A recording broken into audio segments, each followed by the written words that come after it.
Hey, my name's Daniel Apara, aka P Digsss. I'm the lead singer for Shapeshifter, live and direct.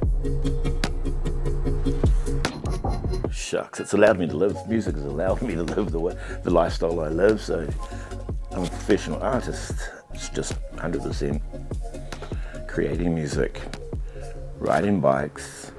And it's like, it's allowed me to be the big kid for the entirety of my adult life. So I get a lot of my inspiration when I ride my bike, get in the trees and the hills and feel small and minute. And then sometimes in those quiet places in the trees, that's when music comes to me. And some of the best kind of melodies come in my head. As I gotten older, I still need that kind of energy, that endorphin rush.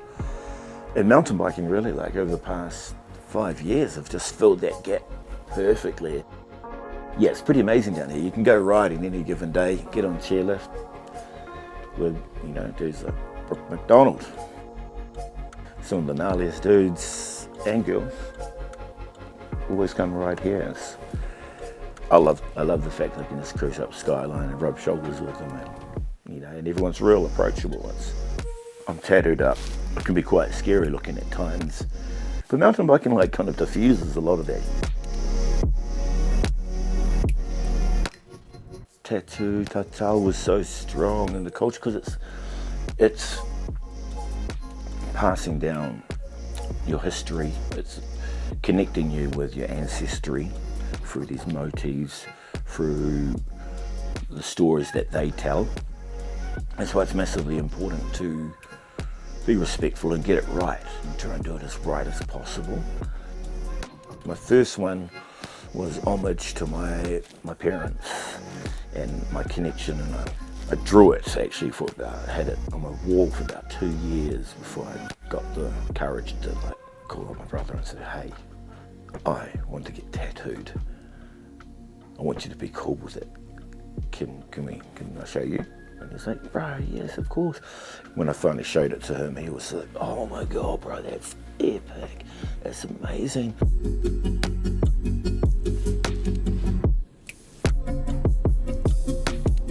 Otautahi Tattoo has been in Queenstown for nearly 10 years. It'll be 10 years in November. Yeah, we've started with 4 artists and now we sort of sit around nine full-time artists. We have artists that specialise in moko, what New Zealand's doing with the Pacific, and tamoko is probably inspiring other places around the world.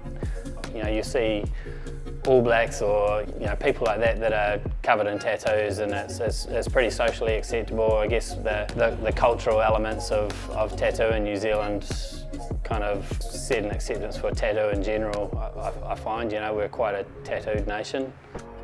We get people coming from France or from Canada or wherever, and they want to get a piece here, and they understand, a lot of the time they understand that it is telling a story and it's representing them. Your tattoos, what do they mean to you? Oh yeah, sweet man. These ones here represent the origin story of moko. This one here is Uetonga. He's kind of like the god of, the one who gave moko to humans, to this fella named Mataora. And this is a man who guarded the gateway into Rarohinga. So Mataora is a man who was on a quest to find his wife, and he's got to go through all these trials and tribulations to get to her, and on the way he's just humbled over and over and over again, and it's kind of that's part of the story of moko, as to sort of humble yourself quite a lot. You're always learning, you're always progressing.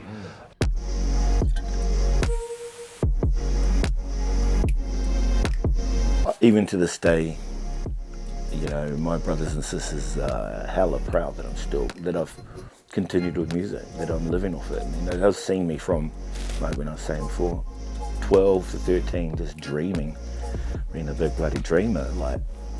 Now that I'm actually living it. When I was young, at school, I asked, what do you want to be when you grow up? I always wanted to be a stuntman or fireman, which is quite normal, really. But it was always about stunts, and then that's when skating and all that took over, mountain biking, BMXing. Bloody love it. we've had some amazing success stories, you know.